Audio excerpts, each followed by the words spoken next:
Work doesn't just shape what we do, it shapes who we are. And most of us are being shaped by containers that are too small to hold our humanity. But the opposite is also true. If we shape who we are, we can reshape the work we do and the way it shapes everyone around us.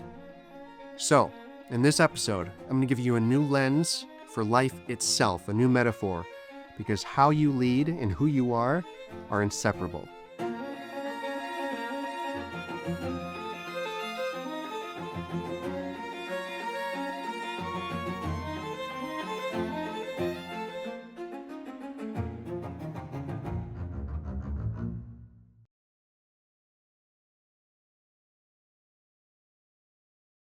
What it proves to us is that people don't buy what you do, people buy why you do it. People don't buy what you do, they buy why you do it. People don't buy what you do, they buy why you do it. It's all grounded in the tenets of biology. People don't buy what you do, they buy why you do it. People don't buy what you do, they buy why you do it. People don't buy what you do, they buy why you do it, and what you do simply serves as the proof of what you believe. What you do simply proves what you believe. Simon says, start with why. 16 years ago, Simon Sinek told us people don't buy what you do, they buy why you do it. That talk went viral, the book sold millions, and leaders everywhere started leading with purpose instead of product. Apple became the archetype of the why first brand. Vision retreats and golden circle workshops sprouted up everywhere. We changed how we talk about work, mine included. An entire industry appeared almost overnight. It gave us permission to pursue meaning, not just management, and that changed things. I've been deeply impacted by Simon's work. But here's the thing. For many, this didn't work.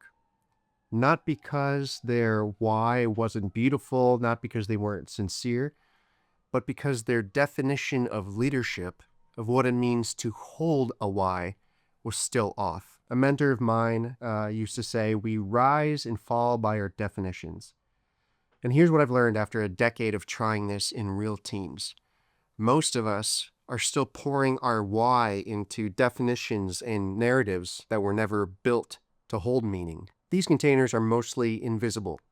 Hidden disconnects, unspoken assumptions, hand-me-down narratives that go back to the late 1700s. The modern workplace was built to manage output, not to hold trust. It rewards performance, not presence. It stretches people until they break, and then rewards them for breaking quietly. And too often, those that break best are the ones promoted into leadership. What if instead of endlessly upgrading authentic, servant, transformational, conscious leadership, we stop to re-examine the very definition of this word leadership, the ontology of the word, before we pile all these other concepts on top of it? What if leadership was never broken people in need of better training, but broken systems in need of new definitions? Maybe it's time we stopped patching the cracks and built a new container. Simon got us this far. Thank you, Simon. But we need to go one level deeper to realize the full revelation of a purpose-driven humanity. So this episode is not a takedown of purpose. It's an upgrade to the plumbing. Before purpose can gather people, this word leadership has to be deconstructed. Its inherited definitions melted down and reforged. Because if the vessel that holds trust and carries meaning between us is cracked, your why will always feel right and still be whack. It's time to rebuild the vessel.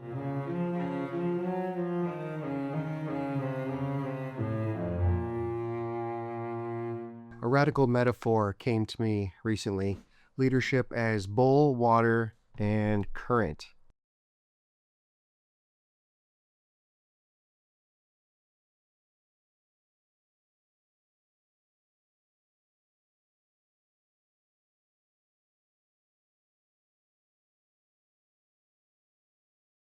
Bowl, water, and current.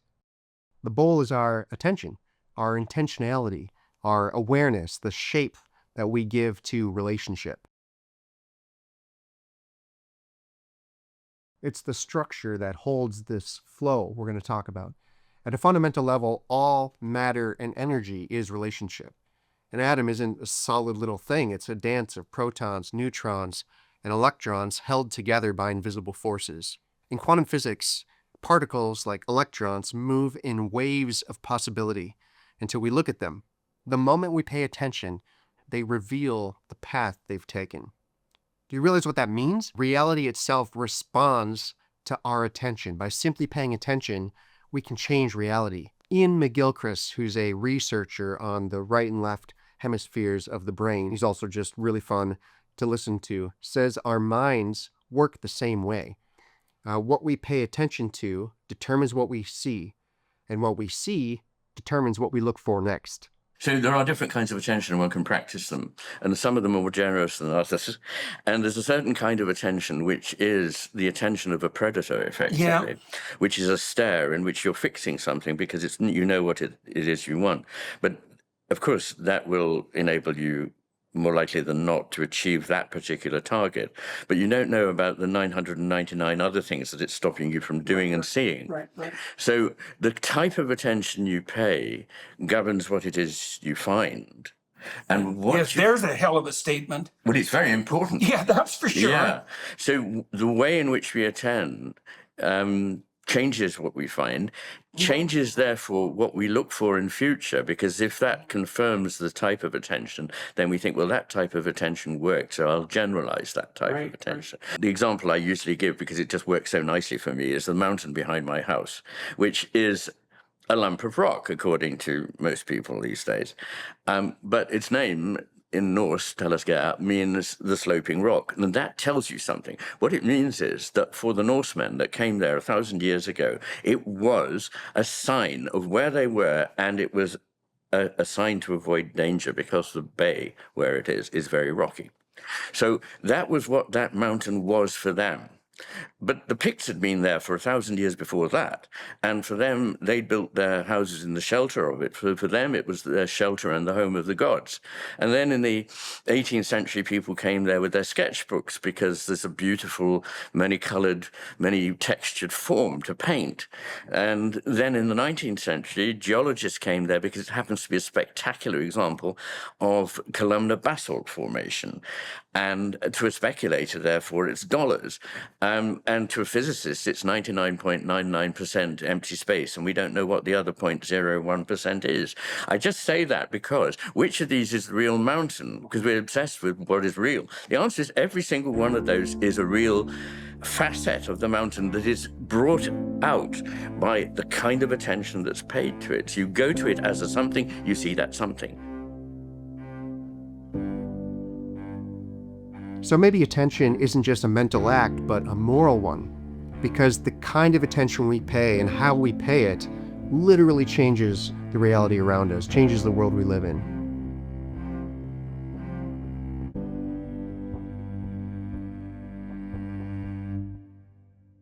So if the bowl is our attention in this metaphor, the water is the whole of us.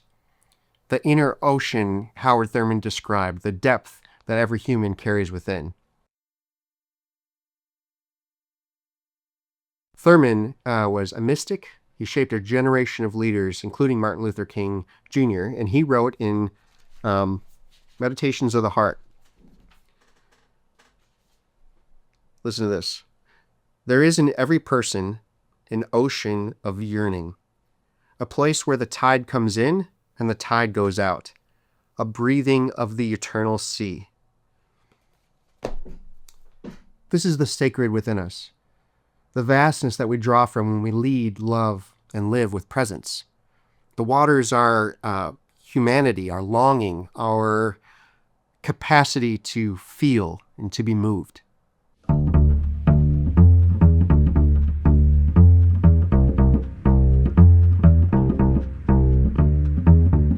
And if Thurman helps us name the sacred within, Martin Buber, the philosopher, helps us name the sacred between.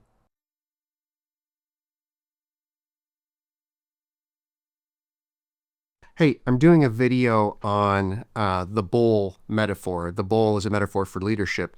And I'm talking about philosopher Martin Buber. I am introducing him, especially his I-it versus I-thou thought. Can you tell me a little bit about Buber and tell the folks watching this video about him and how his philosophy relates to what we're talking about? Absolutely. So Martin Buber's I-thou framework is a philosophical approach that basically emphasizes deep, genuine relationships. In his view, an I-thou relationship is one where two people truly encounter each other as whole, authentic beings rather than as objects or roles. It's all about meeting others with presence and respect rather than using them for a purpose. Now, when you think about modern leadership paradigms, especially the kind you're working on, like holistic shaping, Buber's framework fits beautifully. It's basically a call for leaders to engage with their team members as whole human beings, not just as cogs in a machine. It aligns with the idea of relational leadership, where the emphasis is on trust, empathy, and seeing people in their full complexity. Instead of just focusing on goals or outcomes, you're creating a space where authentic connections can lead to more meaningful, transformative leadership. So it's definitely a rich layer to weave into your holistic approach. Now, connecting that to your bowl metaphor for leadership, if you're talking about leadership as something like a bowl that holds and nurtures others, Buber's Idea fits beautifully. It's about seeing those you lead as full humans, not just as roles or functions. It's about genuine, respectful, and mutual relationships rather than transactional ones. So in your video, you can share that Buber's philosophy gives a deeper layer to the idea of leadership as a container of human connection. It's about leading through real human-to-human presence. Real quick, one more thing. What would you say is the state of leadership today as it relates to Buber's philosophy? Would you say it leans I-thou or I-it? You know, that's a great question. I'd say a lot of leadership today still leans more on the I-it side of the spectrum. In many traditional or corporate settings, leaders often focus on efficiency, roles, and outcomes, treating people a bit more like parts of a machine or means to an end. It's that transactionally dynamic. But there's definitely a growing awareness and a shift toward more I-thou approaches, especially in more progressive or human-centered leadership circles. People are recognizing the value of genuine human connection and bringing more of that I-now spirit into how they lead. So we're seeing a bit of a mix, but hopefully we're moving more toward that I-thou direction over time. Thanks. Appreciate your input, as always. You're very welcome. Always happy to dive into these ideas with you. Just let me know if there's anything else you want to explore. I'm actually filming right now. Is there anything you want to say to the folks watching this video? Oh, absolutely. Well, hello everyone. If you're watching, know that you're part of a really cool journey.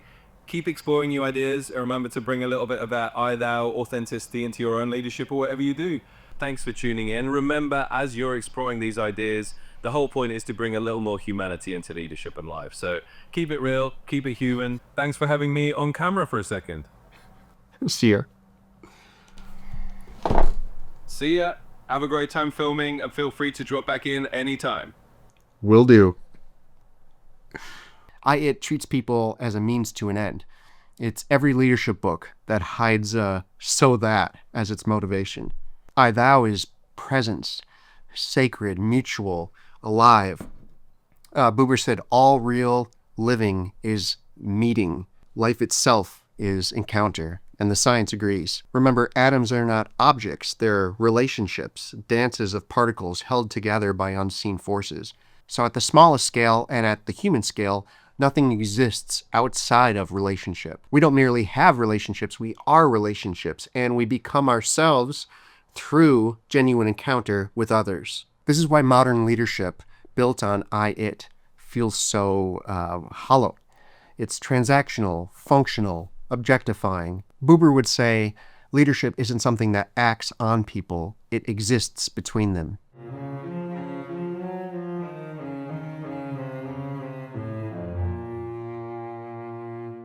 So together, these three elements frame our metaphor. They frame the bowl. Our attention and intention, providing structure and shape. Thurman is this water source, the deep ocean of the genuine within. Buber is the current, the relational tide between people where ocean meets ocean.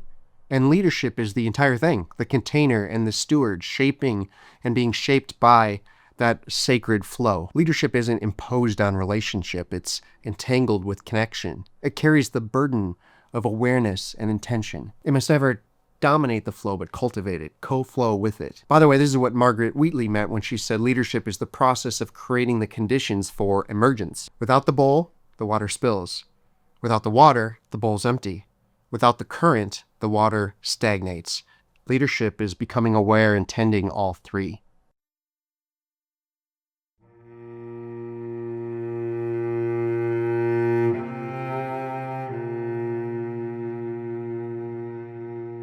Let me say one more thing. We are participants.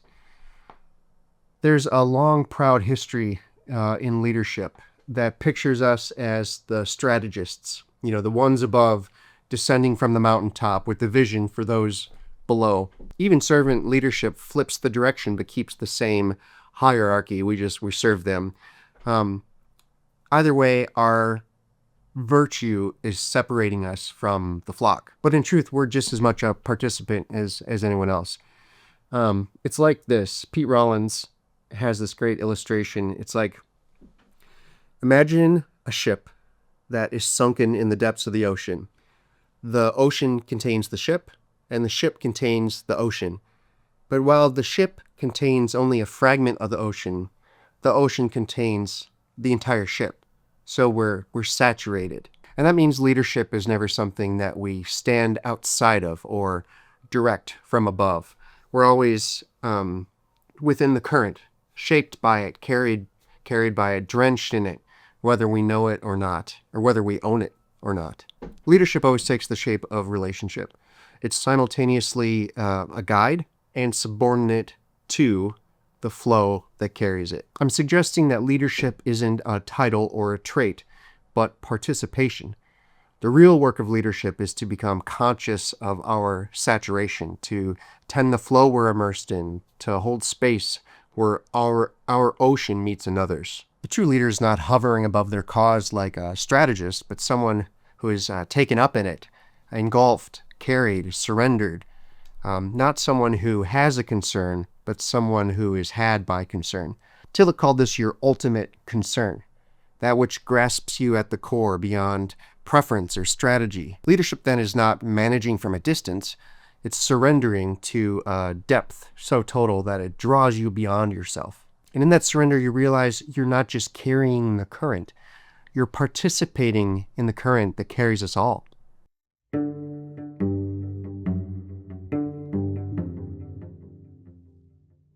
I watched 150 YouTube videos on leadership, and almost all were obsessed with how to do things, how to tweak, optimize, measure. Even the ones about why eventually boiled down to another version of what to do.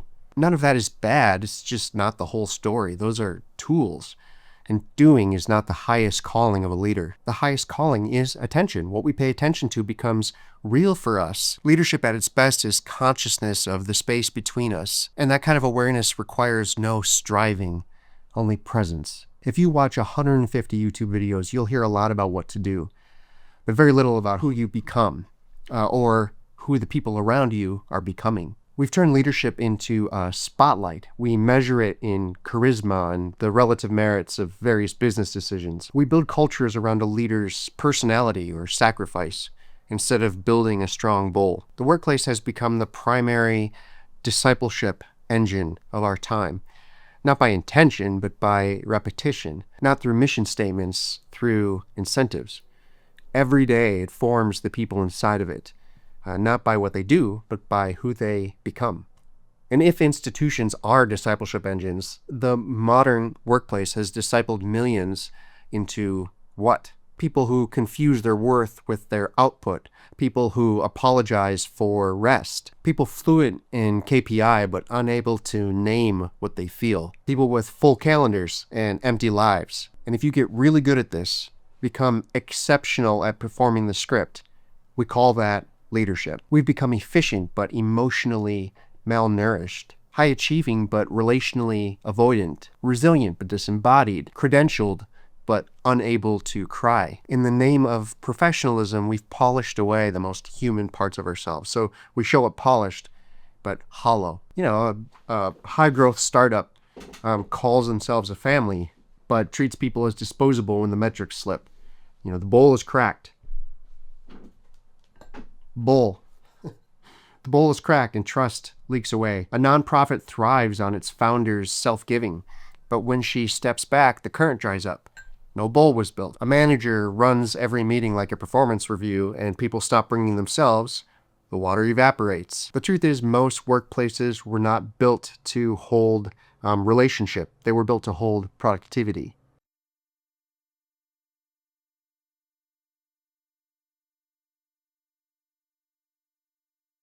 The modern workplace has become the primary site of human disconnection, of identity erosion. It's optimized for output, not aliveness. Every system shapes people in its own image, and the workplace is no exception. Until we confront the container, until we reimagine the bowl, we'll keep handing purpose to leaders whose hands are already full of stress fractures. So here's the shift.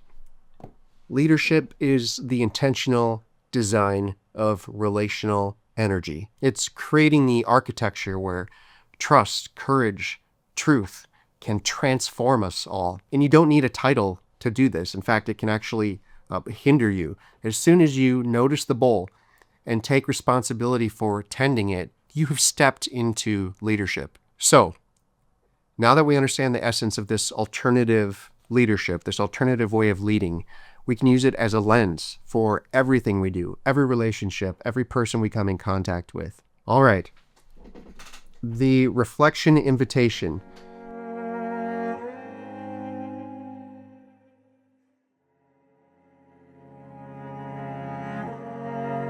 Now, you might remember we have an anonymous wall where we write reflections and post it to this wall, and we can share that with each other. There's no email. We collect no data whatsoever. There's no account needed. It's just a way for us to kind of do this journey together. You write it down with a pen and paper, you snap a picture, and you'll upload it. So here's the reflection. If your team or your family or your community truly embraced this metaphor, this bold view of leadership, what would change, right? How would they show up and how would they leave? I'm interested in the state change as they are exposed to this new way of leading. What effect do you think it would have over time? So write it down. Doesn't need to be polished. It can be messy. Just be as honest as you can as you think through this, and post it on the wall. Next up is episode 3 in our Metaphor series. I'll have it linked here as soon as it's ready, and I'll see you over there. Keep it real, keep it human, and yeah, thanks for having me as a little voice in the room.